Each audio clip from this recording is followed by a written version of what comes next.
Sir ಏನಿಲ್ಲ, ಈ ಭಾಗದಲ್ಲಿ ಕೆಲವು ಸಮಸ್ಯೆಗಳನ್ನ ಹೇಳಿದ್ರು.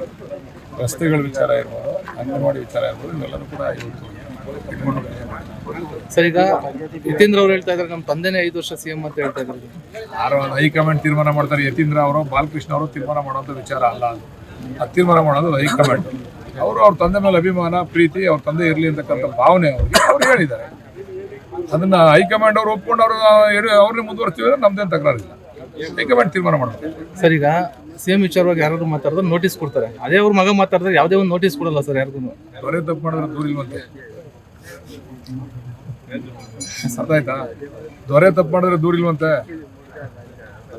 ಸರ್, ಈಗ ನೆನ್ನೆಲ್ಲ JDSಗೆ ಸೇರ್ಪಡೆ ವಿಚಾರದಲ್ಲಿ ನನಗೆ ಹಲವಾರು ಬಾರಿ ಬಂದು ಅವರೆಲ್ಲರೂ ಕೂಡ ಟಿಕೆಟ್ ಕೊಡಿ ಮುನ್ಸಿಪಾಲ್ಗೆ ಅಂತ ನಾನು ಹೇಳಿದ್ರು. ನಾನು ಹೇಳಿದೆ, ಈಗ ನಾವು ತೀರ್ಮಾನ ಮಾಡೋಕ್ಕಾಗಲ್ಲ. ಚುನಾವಣೆ ಡಿಕ್ಲೇರ್ ಆಗಲಿ. ಡಿಕ್ಲೇರ್ ಆದಮೇಲೆ ಸ್ಥಳೀಯವಾಗಿರ್ತಕ್ಕಂಥ ಜನಗಳನ್ನ ಕರೆಸಿ ಮಾತಾಡಿ ಯಾರು ಸೂಕ್ತವಾದಂಥ ಅಭ್ಯರ್ಥಿನ ಅವ್ರು ಕೊಡಿ ಅಂತ ಹೇಳ್ತಾರೆ, ಅವ್ರಿಗೆ ಕೊಡ್ತೀನಿ ಅಂತ ಹೇಳಿದೆ. ಅವ್ರಿಗೆ ಅಷ್ಟೊಂದು ಅರ್ಜೆಂಟ್ ಆಗ್ಬಿಟ್ಟಿತ್ತು. ಕೆಲವರೆಲ್ಲ ನಮ್ಮ ಹತ್ರ ಇರೋರೇ ಅದನ್ನು ಪ್ರಚೋದನೆ ಕೊಟ್ಟವ್ರಿಗೆ, ಇಲ್ಲಿ ಟಿಕೆಟ್ ಕೊಡೋಲ್ಲ ನಿಮಗೆ, ಹೋಗಿ ಅಂತ ಹೋಗವ್ರೆ. ಅವ್ರು ಏನು ನನ್ನ ಮೇಲೆ ಬೇಜಾರಾಗಿ ಅಥವಾ ನನ್ನ ಕಾರ್ಯವೈಖರಿಯಿಂದ ಬೇಸರ ಆಗಿ ಹೋಗಿಲ್ಲ. ಟಿಕೆಟ್ ಸಿಕ್ಕಲ್ಲ, ಇಲ್ಲಿ ಎಲ್ಲರೂ ಹೋಗಿ ಟಿಕೆಟ್ ತಗೊಳ್ಳೋಣ ಅಂತ ಹೋಗವ್ರೆ.